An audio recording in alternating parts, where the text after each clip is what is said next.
சாய்ந்தமருதே Mubarak டெக்ஸ்டைல்ஸில் காணப்படும் ஆடை வகைகள் வேறெங்குமே கிடைக்காததன் மர்மம் என்ன? உலக நாடுகளின் ஆடைக்கலை நிபுணர்களால் முபாரக் டெக்ஸ்டைல்ஸுக்கென்றே விசேடமாக வடிவமைக்கப்பட்டவை அவை. மும்மத கலாச்சாரங்களுக்கு ஏற்ற திருமண சாரிகள், சல்வார், நவீன சாரிகள், ஷர்ட்ஸ், ட்ரவுசர்ஸ், டி ஷர்ட்ஸ், சிறுவர் ஆடைகள் அனைத்தும் உலக தரத்தில் அன்புக்குரியவர்களுக்கு வழங்க கிஃப்ட் வவுச்சர்ஸ், நிரந்தர வாடிக்கையாளர்களுக்கு லாயல்டி கார்ட்ஸ். கிழக்கிழங்கையின் பிரமாண்டமான ஜவுளி களஞ்சியமாய் தலை நிமிர்ந்து நிற்கிறது சாய்ந்தமருது பிரதான வீதி முபாரக் டெக்ஸ்டைல்ஸ்.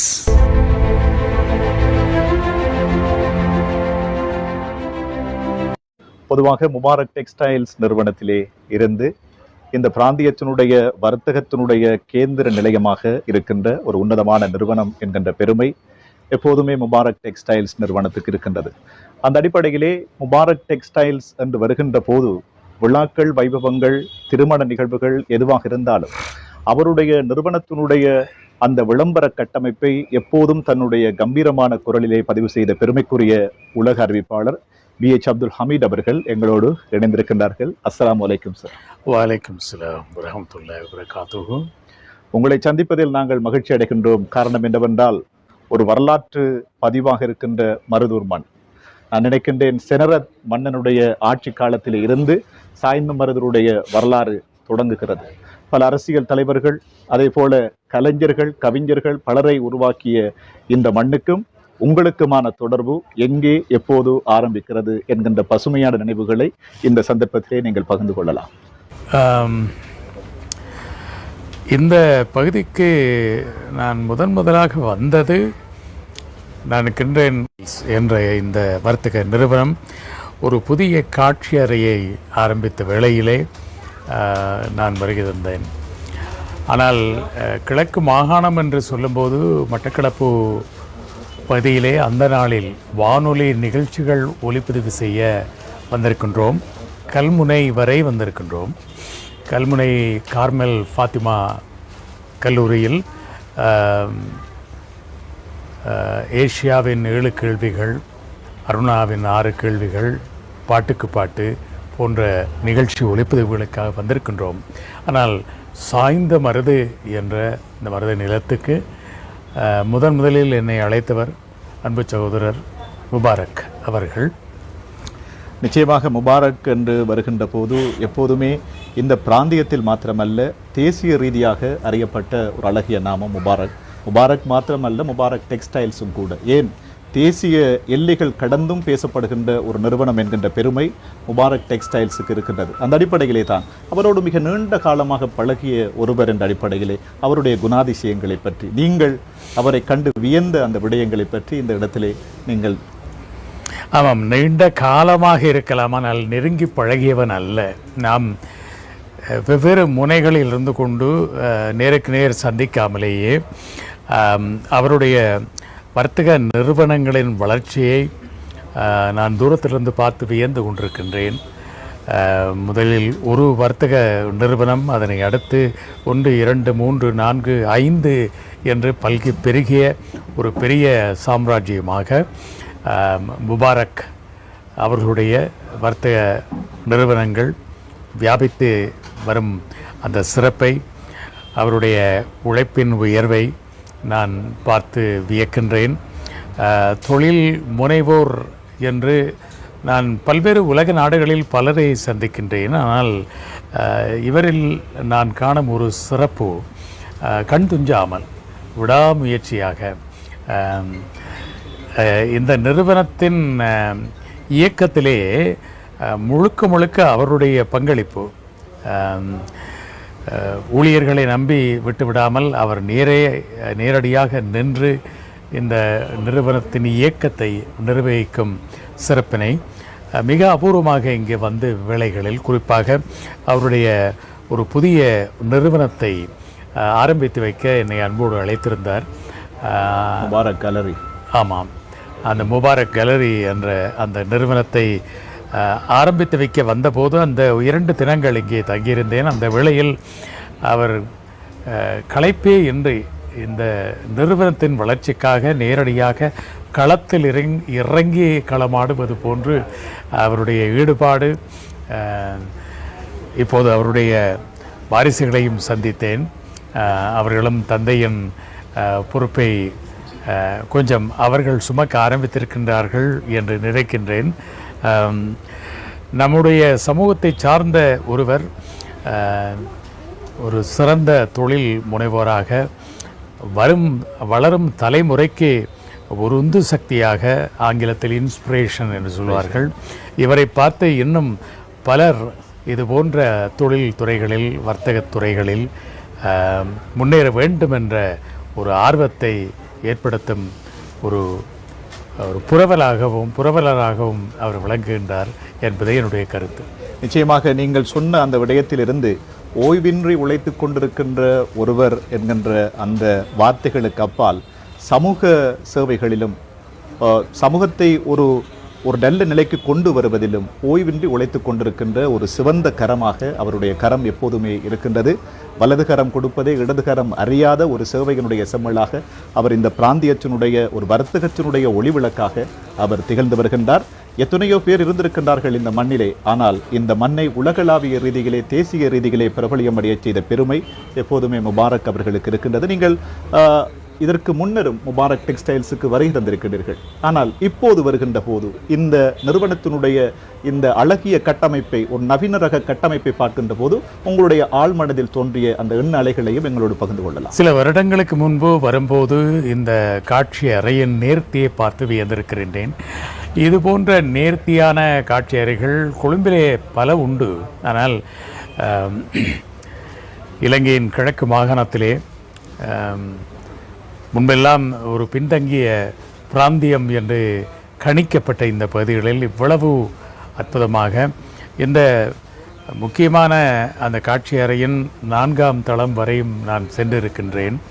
அந்த 4ஆம் தளத்திலே கூட ஒரு சோலை வனத்தையே உருவாக்கிய அழகை பார்த்து நான் வியந்தேன். அவருடைய ரசனை, ஒரு விற்பனை கூடத்துக்கு வருகின்றவர்களுக்கு அந்த விற்பனை கூடத்தின் நேர்த்தி தான் மிக முக்கியம். அந்த நேர்த்தியை பார்க்கும்போது அங்கு பெரும் பொருள்களும் கூட அந்த அளவு நேர்த்தியாக தரமாக இருக்கும் என்ற ஒரு எண்ணம் உருவாகும். இப்போது வர்த்தகத்துறையிலேயே பேக்கேஜிங் என்பது ஒரு பொருளை எப்படி நாம் அலங்கரித்து கொடுக்கின்றோம் என்பது முக்கியம். அதுபோல் இந்த காட்சி அறையில் பார்க்கும்போது இந்த காட்சி அறையின் நேர்த்தி, அதில் இருக்கும் அந்த கண்ணை கவரும் அழகிய வண்ண கோலங்களாக இங்குள்ள ஆடைகளின் சிறப்பு, கையில் எடுக்காமலேயே பார்த்த மாத்திரத்திலேயே நம் உள்ளத்தில் ஒரு எண்ணத்தை, உயர்ந்த எண்ணத்தை ஏற்படுத்தக்கூடிய வகையிலே இது முழுக்க முழுக்க சகோதரர் முபாரக் அவர்களுடைய கண்காணிப்பில், அவருடைய திட்டத்தின் அடிப்படையில் தான் இந்த காட்சியறை வடிவமைக்கப்பட்டிருக்கிறது என்பது நிச்சயம். ஆகவே அவருடைய வளர்ச்சி இன்னும் பல சிகரங்களை தொட வேண்டும். அதற்கு நம் ஏக இறைவன் அவருக்கு நல்லருள் புரிய வேண்டும் என்று துஆ செய்கிறேன். பொதுவாக முபாரக் பற்றிய ஒரு விளம்பர பதிவிலே நீங்கள் கூறிய ஒரு விடயம், இந்த அக்கினி சாட்சியாய் இணையும் இந்து திருமணமா, கர்தர் அருள் நாடும் தேவாலய திருமணமா, இறையருள் நிறைந்த இஸ்லாமிய திருமணமா, எந்த கலாச்சாரத்துக்கும் ஏற்ற திருமணச்சாறுகளின் சாம்ராஜ்யம் என்று அழகாக ஒரு கம்பீரமாக சொல்லுவீர்கள். அதுதான் பட்டி தொட்டி எங்கும் பேசப்பட்ட ஒரு விளம்பரமாக முபாரக்கினுடைய அந்த வர்த்தகத்தினுடைய அந்த தரத்தை இன்னும் உயர்த்தி சென்ற ஒரு பெருமதி வாய்ந்த அந்த பதிவாக நாங்கள் பார்க்கின்றோம். இப்போது நீங்கள் உலக நாடுகள் பலவற்றுக்கு சென்றிருக்கின்றீர்கள், நிறைய டெக்ஸ்டைல்ஸை பார்த்திருக்கின்றீர்கள். அங்கே இருக்கின்ற கட்டமைப்பும் இங்கே இருக்கின்ற கட்டமைப்புக்கும் இடையில் ஏதாவது வித்தியாசத்தை நீங்கள் உணர்கின்றீர்களா? இல்லை, இது அவற்றை விட மிகச் சிறப்பாக இருக்கிறது என்பதுதான் உண்மை. இதை முகஸ்துதிக்காக நான் சொல்லவில்லை. நீங்கள் சொன்ன அந்த விளம்பரங்களை கூட நான் வடிவமைக்கும் போது அதற்கான பிரதியை எழுதி இங்கே அனுப்பி வைப்பேன். அதை மறுதளிக்காமல், ஆனால் இவர் என்ன எதிர்பார்க்கின்றார் என்பதை மிக எளிமையாக அதை விளக்குவார். என்னுடைய எதிர்பார்ப்பு இதுதான், இது இந்த விளம்பரத்தில் வர வேண்டும் என்று. அதை நான் அந்த பிரதியை ஒரு சில மாற்றங்கள் செய்து அவர் திருப்தி அடையும் வகையில். இன்னும் ஒன்று, நாம் வானொலியில் இந்த விளம்பரத்துறையில் எங்களுக்கென்று சில விழுமிய பண்புகள் உண்டு. ஆரம்ப காலத்தில் ஒரு குறிப்பிட்ட வகையான விளம்பரம், அல்லாது இது போன்ற ஆடை அணி மாளிகை விளம்பரம் என்றால் இன்னும் ஒரு ஆடை அணி மாளிகைக்கு நாம் குரல் கொடுக்க மாட்டோம், அது இலங்கையின் எப்பாகத்தில் இருந்தாலும்.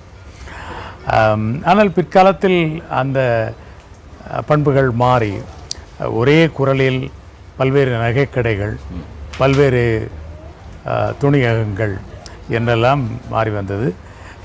என்னுடைய குரலை கூட எத்தனையோ ஆடை அணி மாளிகைகள் பயன்படுத்தி இருக்கின்றன. ஆனால் அவர் கேட்டுக்கொள்ளாமலேயே ஒரு கட்டுப்பாட்டை நானே விதித்து கொண்டேன். சாய்ந்த மருதில் முபாரக் டெக்ஸ்டைல்ஸை தவிர வேறு எந்த ஒரு ஆடை அணி அகத்துக்கும் குரல் கொடுப்பதில்லை என்று. அது காரணம் அவர் பழகிய விதம், அவருடைய அன்பு, அந்த பாசம் காட்டிய விதம். அதனால் இப்படி ஒரு கட்டுப்பாட்டை எனக்குள் நானே வகுத்து கொண்டேன். நிச்சயமாக முபாரக் அவர்களை பொறுத்தவரையிலே இந்த ஊடகத்தோடு, ஊடகவியலாளர்களோடு, அறிவிப்பாளர்களோடு எப்போதுமே ஒன்றித்து செயற்படுகின்ற ஒருவர். இன்று நீங்கள் ஒரு நிகழ்வுக்காக வந்திருந்தீர்கள். மறைந்த மூத்த ஒலிபரப்பாளர் ARN ஜிப்ரி அவர்கள் இந்த நிறுவனத்தை ஆரம்பத்திலே குரல் பதிவு செய்த பெருமை அவருக்கு இருக்கின்றது. அதற்கு பிறகு நீங்கள் இந்த நிறுவனத்தை மிக அழகாக, மிக அழகிய துணியிலே ஒரு கம்பீரமாக உச்சரித்த அந்த பெருமை இருக்கின்றது. இந்த அடிப்படையிலே தான் ஈட்டிலே வானலையில் ஒரு வழிப்போக்கன் என்கின்ற நூல் அடுத்த தலைமுறை அறிவிப்பாளர்களுக்கு சொல்லப் போகின்ற செய்தி என்ன? அப்படியெல்லாம், அதாவது அடுத்த தலைமுறைக்கு அறிவுரை சொல்லக்கூடிய அளவு அறிஞனாகவோ அனுபவம் மிக்கவனாகவோ நான் என்னை கணிக்கவில்லை. ஒவ்வொரு தலைமுறையும், சற்று முன்னர் கூட மர்ஹூம் ஜெஃப்ரி அவர்களுடைய நினைவேந்தல் கூட்டத்தில் இதை நான் சொன்னேன், பல மேடைகளிலும் சொல்கின்றேன். ஒவ்வொரு தலைமுறையும் சாதிப்பதை விட அடுத்த தலைமுறை இன்னும் அதிகமாக சாதிக்கக்கூடிய ஆற்றலை கொண்டிருக்கும். ஆனால் ஒவ்வொரு தலைமுறையும் எங்கிருந்து ஆரம்பிக்கும்? மூத்த தலைமுறை விட்ட இடத்திலிருந்து தான் தங்களுடைய பயணத்தை ஆரம்பிப்பார்கள். அந்த வகையில் மூத்தவர்களை பற்றி அறிந்து வைத்திருக்க வேண்டியது இளைய தலைமுறையின் கடமை.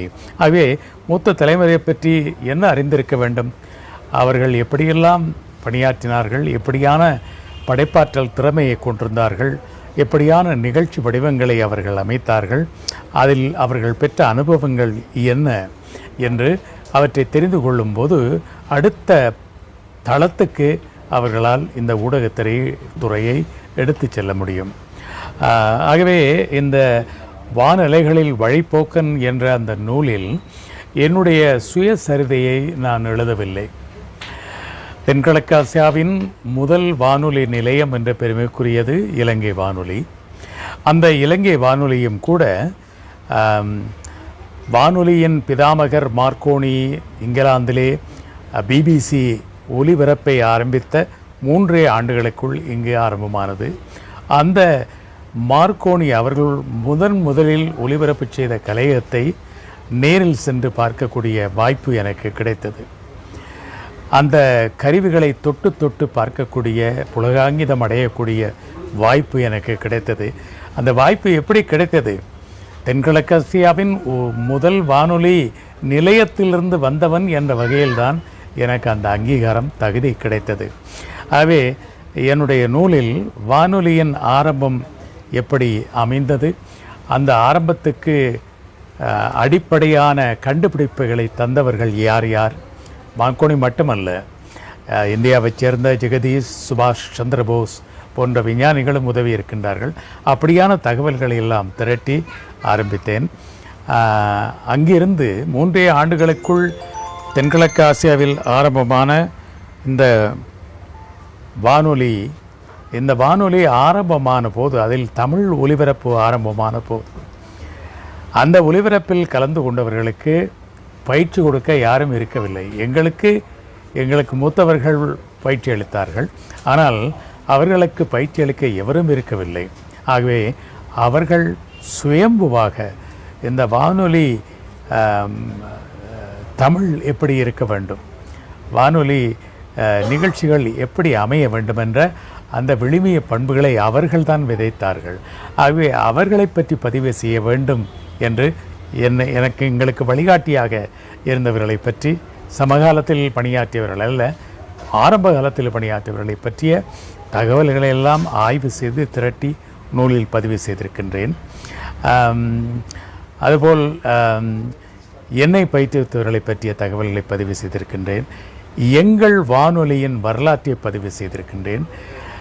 மறைக்கப்பட்ட ஒரு முக்கிய வரலாற்று தகவலை பதிவு செய்திருக்கின்றேன். இலங்கையில் வானொலியை ஆரம்பித்த பிதாமகர் எட்வர்ட் ஹாப்பர் என்றுதான் வரலாறு எழுதப்பட்டிருக்கிறது.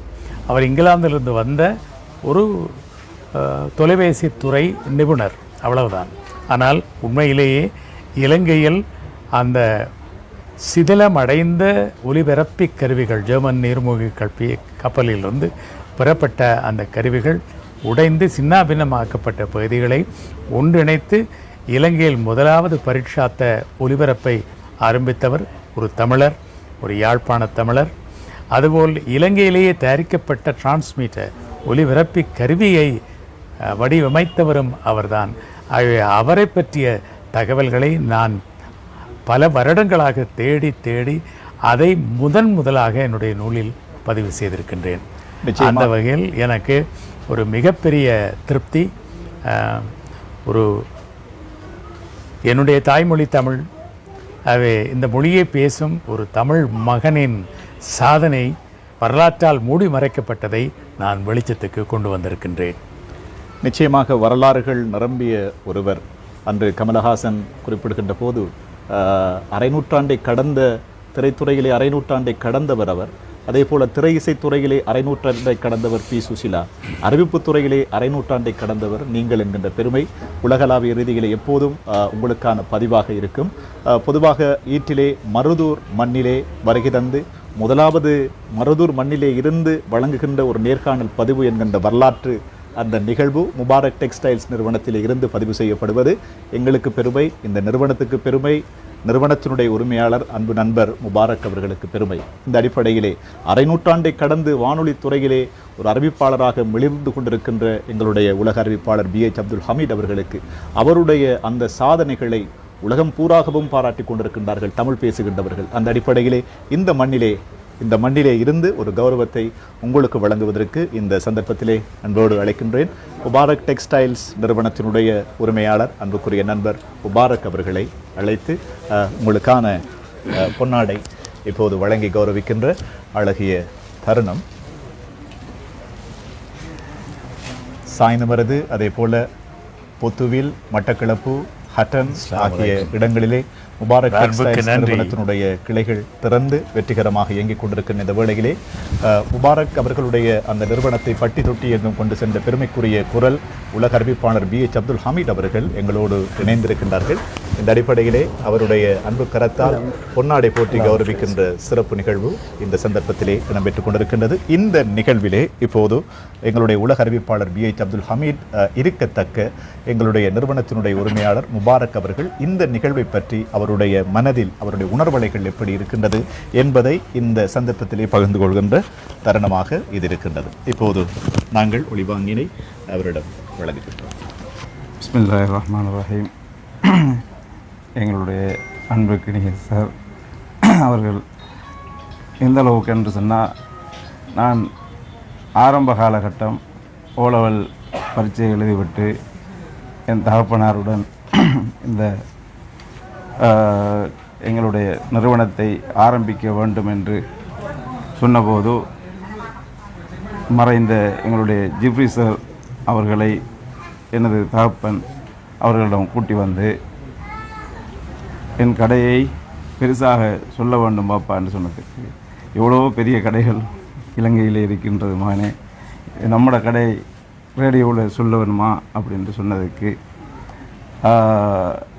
நானும் ஓம் பாப்பா அதை செய்வோம் என்று சொல்லி சிறிய ஹலாலாக எனக்கு தகப்பனார் தேடி தந்த சிறிய பணத்தை வைத்து இரவு பகலாக கஷ்டப்பட்டு ஒரு நிலைமைக்கு வந்தபோது அந்த நிலைமையிலே ஆசையோடு இருந்தேன். ஜிப்ரி சாருக்கு அடுத்ததாக எங்களுடைய இந்தியாவுக்கெல்லாம் போயிட்டு ஆரம்பத்திலே 92ஆம் ஆண்டு பரீட்சை எழுதிவிட்டு பெறுபவர்களை பார்க்காது நான் தகப்பனாருடன் இந்தியா சென்று நான் வியாபாரத்தை தொடங்கிய போது அங்கே எங்களுடைய பிஹெச் அப்துல் ஹமீத் சாருடைய ஃபோட்டோக்களை பாதைகளிலே பார்ப்பேன். அப்போது எனக்கு ஆசை, சாருடைய குரலிலே நம்மளுடைய நிறுவனத்தையும் எப்படியாவது சொல்ல வேண்டும் என்று. நான் அழைப்பை எங்களுடைய ஜிப்ரி சார், கையூம் சார் ஆகிய அவர்களுடைய உதவியை கொண்டு எங்களுடைய ஹமீத் சார் கூறியது போன்று அவர் அந்த காலத்திலே அவர் பேசப்பட்டதை மைண்டில் அப்படியே வச்சு அப்படியே சிடி போட்ட மாதிரியே இப்போ சொன்னார். அல்லாஹ்க்கு சுக்ர் செய்கின்றேன். அந்த அளவுக்கு அவர் மெமரி பவரை அல்லாஹ் கொடுத்துள்ளான். அதே போன்று அக்காலத்திலே அந்த நம்பரை எடுத்து நான் அழைப்பை ஏற்படுத்திய போது தம்பி அதை நாங்கள் செய்வோம் என்று சொல்லிவிட்டு அப்போ எப்படி செய்யணும் என்று சொல்லி சார் கேட்டார். இந்த மாதிரி தான் செய்யணும் சார், நான் சின்னதாகத்தான் செய்கிறேன். என் தகப்பனார் எங்கேயும் பேங்க்லேயோ எங்கேயோ வட்டிகள் வாங்காது கையில் இருப்பதை வைத்து செய்ய என்று சொல்லிக்கிறேன். நான் ஓப்பனாகவே அதே மாதிரி சாரிடம் சொன்னேன். அதைத்தான் அவர் சார் சொன்னார், அவர் உள்ளம் திறந்து பேசுவார், எனக்கு அது மனசுக்கு பிடித்துள்ளது என்று. அதே போல் நான் மன நிறைவாக அழகாக செய்து தருகிறேன், பரவாயில்லை என்று என்னை ஆதரவாக அது ஊக்கமளித்தார். அதே போன்று நானும் அந்த சொற்களை போல என்னுடைய இந்த பிறந்த ஊரான சாய்ந்த மருதூரை அல்லாஹ்ட உதவியை கொண்டு, அல்லாஹ் கொடுத்த அவர் குரல் வளத்தை கொண்டு மாஷா அல்லாஹ் உலகம் அறிய செய்த ஒரு பெருமையும் இவருக்கும் உண்டு என்பதை அல்லாஹ் அறிய நானும் கூறி வைக்க விடுத்த மகிழ்ச்சியோடு கூறி வைக்க மிக சந்தோஷம் அடைகின்றேன். இன்ஷா அல்லாஹ் இவரின் ஆயுள் காலம் இன்னமும் அல்லாஹ் அதிகரிக்க வேண்டும் என்று பிரார்த்திக்கின்றேன்.